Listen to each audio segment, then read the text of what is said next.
ऐसा धोखा हमारे साथ किया, भोगोगे तुम। ये जो निकलता है ना भोगोगे, ये अकाट्य होता है। क्योंकि किसी का भी हृदय, मान लो किसी भी जीव जंतु को आप कष्ट दें और उसका हृदय आह भर जाए, तो वो आह वज्र की लीक है, तुम्हें भोगना पड़ेगा। वो आह किसी की ना लेना जिंदगी।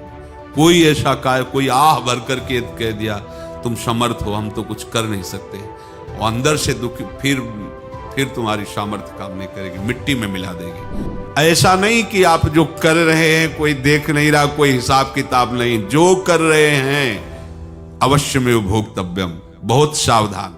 जीव स्वयं नित्य निरंतर कर्मों के जाल को रच रहा है और अपने आप को बांध रहा है।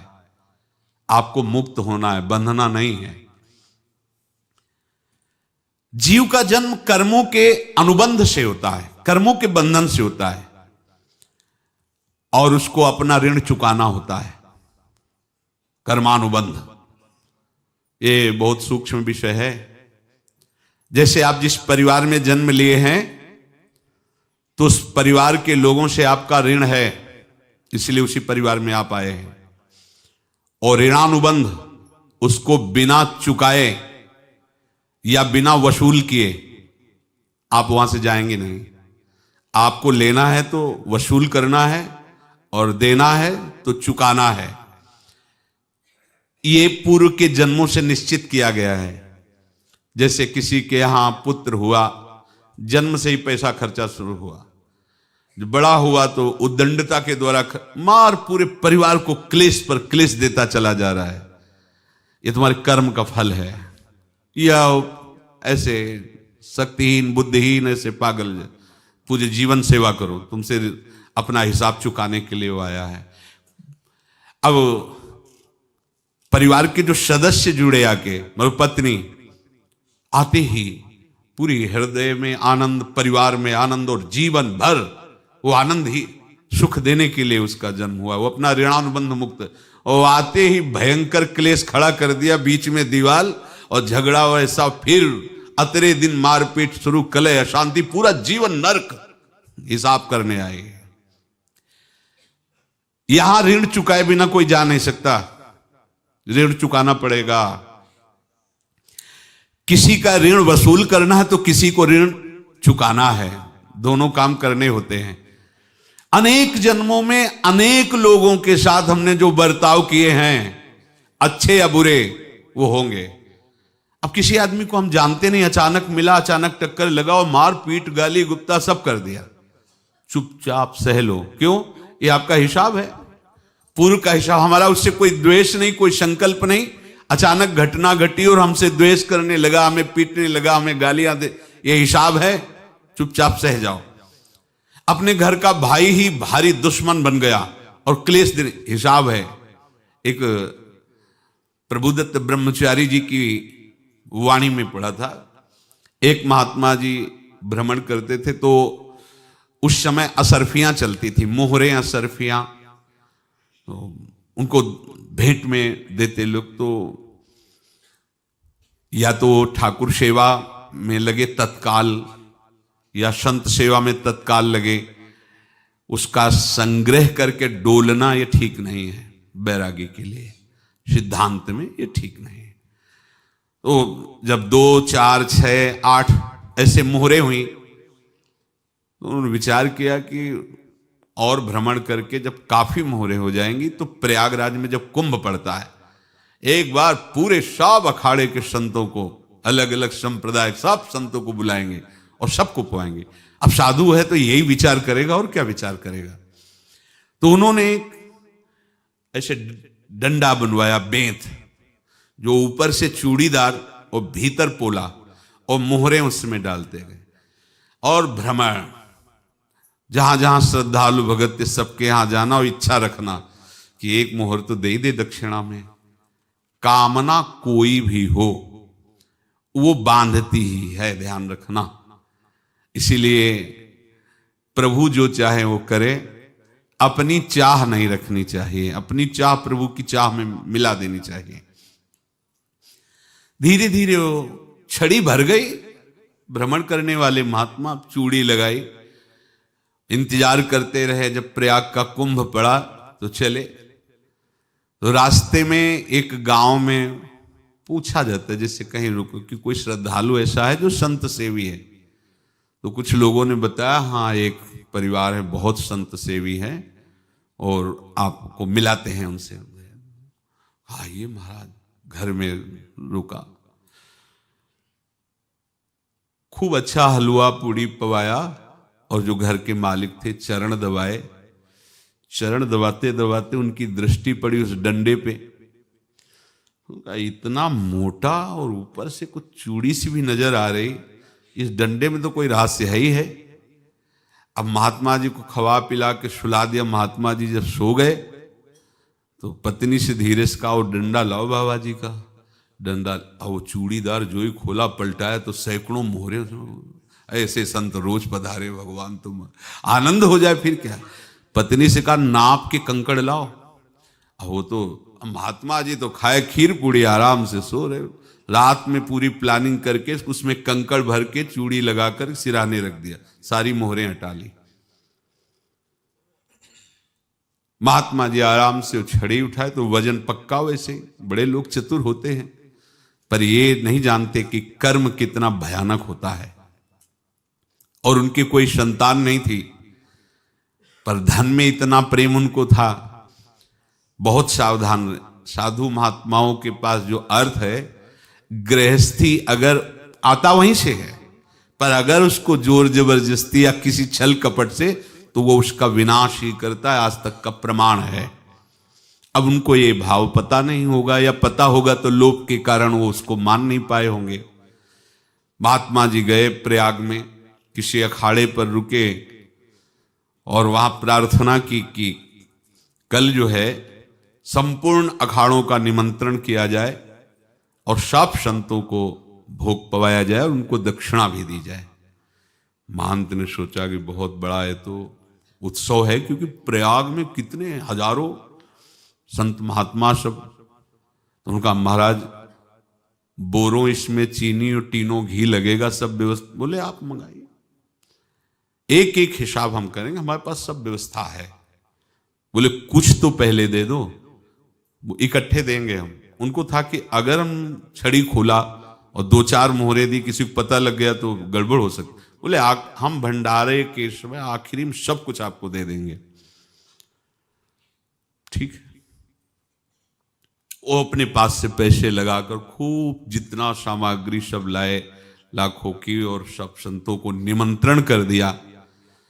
संत जन निमंत्रित हो गए, भंडारा बन रहा है। तब वहां के महंत है और उनका देखो भंडारा भी बन रहा है, संतों को निमंत्रण। अब आप अर्थ की व्यवस्था कीजिए, क्योंकि इतनी बड़ी हमारी सामर्थ्य नहीं थी जितना हमने किसी तरह हमने व्यवस्था की। अब मुझे अर्थ चाहिए, तभी आगे की व्यवस्था बढ़ेगी। संतों को दक्षिणा देंगे और जिनसे अर्थ लिया उनको दे। देखो रसोई बन गई है सब। उनका अच्छा तुम्हें विश्वास नहीं तो ये अभी चूड़ी खोली, उनको तो था ना कि मोहरे हैं कंकड़। तो अब जैसे कितना उनको सदमा लगा होगा, हजारों संतों का निमंत्रण, रसोई बन, मतलब संत हो के छल कपट। तो उनका महाराज आपने तो हमारा नाश कर दिया, जो महंत थे। अब बताओ रसोई बन गई, संत निमंत्रित हो गए और आप ये कंकड़ दिखा रहे हैं हमको। आपने तो हमें बर्बाद कर दिया, हमारी इतनी सामर्थ्य नहीं थी, आप पहले बता देते। संत होकर ऐसा छल कपट। अब वो बोले तो क्या बोले, क्योंकि उनको पता था कि मोहरे हैं इसमें। अंदर से उनका चिंतन गया उसी सेठ के पास, अच्छा ऐसा धोखा हमारे साथ किया, भोगोगे तुम। ये जो निकलता है ना भोगोगे, ये अकाट्य होता है। क्योंकि किसी का भी हृदय, मान लो किसी भी जीव जंतु को आप कष्ट दें और उसका हृदय आह भर जाए, तो वो आह वज्र की लेख है, तुम्हें भोगना पड़ेगा। वो देखो भीष्म जी को भोगना पड़ रहा है ना। सांप को ऐसे धनुष की नोक से उठाया और बंबूल के कांटों के ऊपर फेंक दिया, कई दिन तक शेदा हुआ, वो आह भर करके मरा। तो आपको 6 महीने बाणों की सैया पर आह किसी की ना लेना जिंदगी में। कोई ऐसा कोई आह भर करके कह दिया तुम समर्थ हो, हम तो कुछ कर नहीं सकते। और अंदर से दुखी, फिर फिर तुम्हारी सामर्थ्य काम नहीं करेगी, मिट्टी में मिला देगी। फिर ये तो संत थे और भगवत आराधना के लिए, संत आराधना के लिए ही ऐसा किए हुए थे। अब इनका कैसे मुंह दिखाएं? अब क्या करें? सुबह संत जन आएंगे, सबके बीच में हमारी कि देखो इन्होंने, अब क्या करें? गए और संगम में जाके छलांग लगाई, अपने प्राण त्याग दिए। अब उनके तो पास मोहरे थी और व्यापार बढ़ा, और 9-10 महीने बाद ही लड़का हुआ। अब तो उनको कि संत फलीभूत हो गया। देखो व्यापार चल रहा, लड़का नहीं होता था, लड़का भी हो गया, बड़ा आनंद छा रहा है। जब से वो प्रकट हुए और धन की वृद्धि शुरू हो गई, पढ़ाई लिखाई में उनके खर्चा हुआ सब, बस बीमारी शुरू हो गई उनके शरीर में। अब उसमें पैसा जाना शुरू हुआ। इतने आसक्त तो वो दोनों हो गए कि कुछ भी हो, व्यापार ठप, संपत्ति बेचना शुरू। तो उन्होंने कहा कि बेटा मैं क्या कर सकता हूं तुम्हारे लिए? बोले हमारी अंतिम इच्छा है प्रयाग चलो, और जितने प्रयाग में संत महात्मा सबको एक बार भंडारा करवाओ, हमारी इच्छा अंतिम है। क्योंकि अंतिम यही इच्छा थी। तो बोले अब ज्यादा संपत्ति तो नहीं रह गई। तो बोले घर बेच दो, मेरे लिए ही तो है, बेच दो। मुझे लगता मैं बचूंगा नहीं, पर मेरी अंतिम इच्छा पूर्ण कर दो। घर बेच दिया, जेवर बेच दी। वहां गए, जब संत सेवा की तो बोले मुझे संगम तक ले चलो। संगम तक ले गए और बोले समझे तुम चुराए थे और हमने उसको छीना है, कुछ नहीं रह गया तेरे पास कुछ, अब केवल ममता और आसक्ति में जलकर मर और नरक प्राप्त कर। मैं वही महात्मा हूं जिसकी तूने मोहरे ली थी, शरीर छोड़ दिया। महात्मा को जन्म लेना पड़ा और इनको दुर्गति भोगनी पड़ी। ऋणानुबंध होश में, ऐसा नहीं कि आप जो कर रहे हैं कोई देख नहीं रहा, कोई हिसाब किताब नहीं, जो कर रहे हैं अवश्य में भोक्तव्यम। बहुत सावधान। अनेक जन्मों में अनेक लोगों से जो कुछ लिया दिया है, इस लेने देने को मिटा देने के बाद ही तुम मुक्त हो गए। इसीलिए एक उपाय है, लेना न देना मगन रहना। क्या? मालिक को समर्पित हो जाओ, मालिक को अपना माना हुआ समर्पित कर दो, खत्म। अहम त्वाम स्वरूपापेभ्यो मोक्षयिष्यामि, सब खत्म। आगे पीछे लेना देना सब खत्म। एकादश स्कंद में भगवान श्री कृष्णचंद्र जी ने कहा जो मेरे चरणों का आश्रय लेकर भक्त मेरा भक्ति करता है, उसके पितृ ऋण, मातृ ऋण, देव ऋण, ऋषि ऋण, सब ऋणों से मैं मुक्त कर देता हूं। बस यही एक उपाय है जो इसके बंद करने का उपाय भक्तों के लिए है। वो यही है, भगवान की शरण में होकर अपना माना हुआ पूरा भगवान के अर्पित कर दो। अर्पित करने का तात्पर्य उसमें अहम हटा दो। तो दियम वस्तु गोविंदम तुभ्यमेव समर्पये। जिनसे तुमने सेवा करवाई है उनकी सेवा करनी पड़ेगी। जिनसे तुमने जो कुछ लिया है उनको देना पड़ेगा। ये लेने देने का व्यापार जब तक समाप्त नहीं होगा तब तक तुम्हारा जन्म मरण चलता रहेगा। अब आपको यहां समझना है, यदि आपसे किसी ने पैसे लिए बेईमानी करके नहीं दे रहा है तो आप उसको गाली मत दीजिए। आपने बेईमानी की थी इसलिए आपकी बेईमानी हुई है, ले गया, कोई बात नहीं है, बंधन से मुक्त हुए। जो बोझा था चला गया, उसको ऐसा ना देखे कि ये बेईमान हमारे रुपए मार लिए, अब जो कुछ होगा देखेंगे। अगर आप आगे नया कुछ करते हैं तो फिर आगे का हिसाब आपको भोगना पड़ेगा, ध्यान रखना। ऐसा नहीं है कि आपको भोगना नहीं पड़ेगा। एक ही उपाय है कि अब जो शरीर धारण किए इसी में जो भोग ले, आगे ना होना चाहिए। तो क्या करे?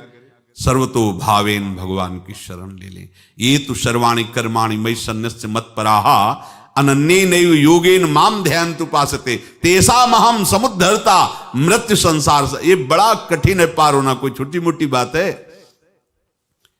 एक महात्मा बाल्यावस्था से भजन करते थे, शालिग्राम भगवान पास रखते थे और उन्हीं की आराधना करके बस पाठ, नाम, जप और भ्रमण करते थे। यौवन अवस्था थी, गंगा जी के किनारे अपने ठाकुर को विराजमान करके स्नान करने के लिए कपड़ा ही उतार रहे थे कि 90 लोग आ गए, भाला तलवार सब ले, मारो मारो इसको मारो, घेर लिया। तो उन्होंने हाथ जोड़कर कहा हमने क्या अपराध किया, कोई सुन ही नहीं रहा। तो उन्होंने कहा मार तो डालोगे ही आप, 90 लोग, हम कोई अस्त्र शस्त्र तो लिए नहीं, एक बार हमें गंगा में डुबकी लगा देने दो और अपने ठाकुर को स्नान करा देने दो, फिर इसके बाद आप मार देना।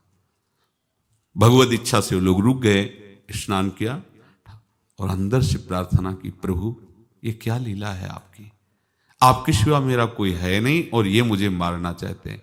तो भगवान ने जानते हो क्या कहा उनके अंतर में, तुम मेरे में ध्यानस्थ हो करके शरीर को छोड़ो, ये लोग मारेंगे, ये मेरे भजन का फल है कि तुम्हें 90 जन्म नहीं लेना पड़ेगा, एक ही जन्म में 90 मिलके, तुमने 90 हिंसा की थी पूर्व में, तो तुम्हें 90 बार जन्म लेना होता और एक एक करके मारते। ये मेरे भजन का प्रताप है कि एक बार में ही 90 का हिसाब हो जाएगा। तुम आंख मूंदो, मेरे ध्यान में मगन रहो, मेरे प्रताप से तुम्हें कोई चोट नहीं होगी और स्वाभाविक मूर्छावस्था में प्राण तुम्हारे छूट जाए। ऐसा ही हुआ, ऐसा हुआ। तो ये बात समझ लो कि ये जो कर्मानुबंध है, ऋणानुबंध है। आप देखो, अगर शाप महात्माओं ने दिया कि तुम्हारे वंश का इससे विनाश होगा, तो भगवान भी परम धाम जा रहे तो उसी कील से, बाण की नोक में जो मछली लील गई थी, छोटा कण, उसी से की नोक बनाई और उसी नोक को प्रहार किया, भगवान के श्री चरण में वही बाण की नोक लगी और भगवान ने स्वीकार किया ना। भगवान का बड़ा लीला विचित्र है। अगर छुप करके उधर रामावतार में बात, तो इधर ऐसे स्वीकार किया है भगवान ने। ऐसा कहीं नहीं दिखाया कि मैं भगवान हूं तो मैं अपने लिए, ऐसा नहीं दिखाया। नारद जी का हित किया पर नारद जी ने शाप दिया तो भगवान ने स्वीकार किया। बंदरों ने ही सहायता की, जैसा बोले थे वैसा। ये लीला इस शरीर में भोगनी पड़ेगी। हाँ, ज्यादा को कम में भुगता देंगे, पर अब अगला शरीर ना मिले, इसके लिए सर्वतो भावेन भगवान के आश्रित हो जाए। जैसे आपने दुकान फैला रखी है तो उसमें दो काम होते हैं, लेना और देना। किसी को उधार दिया है तो हमें उससे लेना है, और कोई नगद देकर सामान ले रहा है तो उसे सामान देना है, या उधार लिया है तो हमें उधार देना है। अब अगर दुकान बंद करनी है तो तुम्हें देने वालों पर जोर देना है, लेने वालों पर जोर नहीं। लेने वाला तो जाओ हम क्षमा किया, समर्पित किया, हमारा कोई संबंध नहीं, खत्म हो जाए, वो खुशी हो जाएगा। लेकिन देने वाला तुम अगर दुकान भी उठा दोगे तो जहां भी रहोगे तुम्हारे पास वो आएगा, लाइए हमारा। तो देने पर नजर रखिए, जिसका जिसका हिसाब है वो आपके सामने आता जाए, हटाते जाओ। लेने पर नजर मत रखिए और दुकान फौरन उठा दीजिए, नहीं अगर लेते देते रहे तो चलता रहेगा। आगे चलकर कुछ लेना न देना, मगन रहना बस अपने प्रभु के चिंतन में। अब हम कैसे जाने कि किसको क्या देना है, हमें क्या पता? तो हम पूरा हिसाब जिनको पता है उनको दे देते हैं, समझ रहे हो? उनको पता है क्या लेना है क्या देना है, तो इनके पास पहुंच गए या सरकारी हिसाब से सब बराबर कर देंगे। हमको अपनी जिम्मेवारी इनकी चरणों में समर्पित कर देना है, तभी हम जीवन मुक्त होंगे। ये रहस्य की बात है। प्रभु कह रहे हैं, यस्य सर्वे समारंभा काम संकल्प वर्जिता ज्ञानाग्नि दग्ध कर्माणं तमाहु पंडितम बुधा। जिसके संपूर्ण कर्मों के आरंभ संकल्प और कामना से रहित हैं, तथा जिसके संपूर्ण कर्म ज्ञान रूपी अग्नि से जल गए हैं, उसको ज्ञानी जन भी पंडित कहते हैं, बुद्धिमान कहते हैं। पूज्य श्री भाई जी महाराज कह रहे हैं, जैसे वहां ज्ञानाग्नि से दग्ध कह रहे हैं, तो अपने वृंदावन वासियों का प्रेमाग्नि से सब कर्म संस्कार दग्ध होते हैं। जिस समय आपके हृदय में भगवत प्रेम का प्रादुर्भाव होगा तो लेश मात्र कभी तुम्हें दुख नहीं भोगना पड़ेगा। प्रेम का प्रादुर्भाव होते ही दुख का नाश हो जाता है। महासुख। जब प्रेम का प्रादुर्भाव होगा तो समस्त पाप भस्म हो जाते हैं, अशांति नष्ट हो जाती है, संसार ज्वाला स्पर्श भी नहीं कर सकती है। जब भगवत प्रेम का प्रादुर्भाव होता है तो हो सकता है उस उपासक के जीवन में दुखों का पहाड़ टूट पड़े, परिवार खिलाफ, शरीर रोगी, अव्यवस्था, बहुत बहुत कुछ, सब कुछ। कह रहे हैं इतना सब होने पर भी उसके हृदय में कोई भी दुख नहीं होता। ऐसा सामर्थ्यशाली भगवत प्रेम है। भगवान के चरणारविंद का जिसके हृदय में प्रेम है, भारी से भारी दुख भी उनको विचलित नहीं कर सकता।